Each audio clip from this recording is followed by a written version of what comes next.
India Canada के बिगड़ते रिश्तों का असर क्या उनके बीच के हुए ट्रेड एंड इन्वेस्टमेंट पर भी पड़ेगा? पिछले कुछ सालों में दोनों देशों के बीच कैसा रहा बिजनेस रिलेशन? दोनों देशों के बीच हुए फ्री ट्रेड एग्रीमेंट का अब क्या होगा? इन सब पर बात करेंगे आज के इस वीडियो में। नमस्कार, मैं हूं आशीष सिंह और आप देख रहे हैं अनकट। इंडिया और कनाडा के रिश्ते और बिगड़ते जा रहे हैं। बात इतनी बढ़ गई है कि दोनों देशों ने एक दूसरे देश के डिप्लोमेट को उनके देश जाने को कह दिया है। लेकिन अब सवाल ये आता है कि क्या इस बिगड़ते रिश्ते का असर दोनों के बीच हुए बिजनेस पर भी पड़ेगा?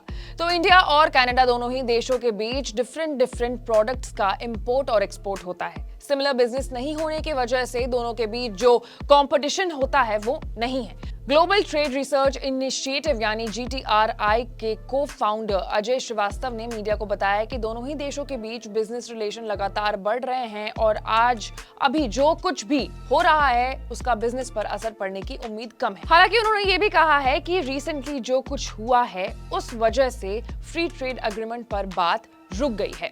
अब सवाल ये आता है कि फ्री ट्रेड एग्रीमेंट होता क्या है? तो FTA को दो देशों के बीच बिजनेस आसानी से हो सके इसलिए बनाया गया है। FTA basically set of rules है जिसमें दो देशों के बीच जो इंपोर्ट एक्सपोर्ट होता है वो किस दाम पर होगा, किस तरीके से होगा, ये सब तय किया जाता है। इसका सबसे बड़ा फायदा ये होता है कि दोनों देशों के बीच प्रोडक्शन कॉस्ट बाकी देशों के मुकाबले कम होता है। इससे व्यापार को बढ़ने में मदद मिलती है। खैर, अब ये समझते हैं कि इंडिया और कनाडा के बीच का जो बायलैटरल ट्रेड है वो कैसा होता है। तो अगर फाइनेंशियल ईयर 2022 और 23 की बात करें तो इसमें दोनों देशों के बीच में 8.16 बिलियन US$ तक पहुंच गया था, जो पिछले कुछ सालों की तुलना में काफी ज्यादा है। जिसमें इंडिया ने कनाडा ऑलमोस्ट $4.1 बिलियन की प्रोडक्ट्स एक्सपोर्ट किए हैं, जिसमें मेडिसिन, ज्वेलरी, कपड़े और डिवाइस शामिल हैं।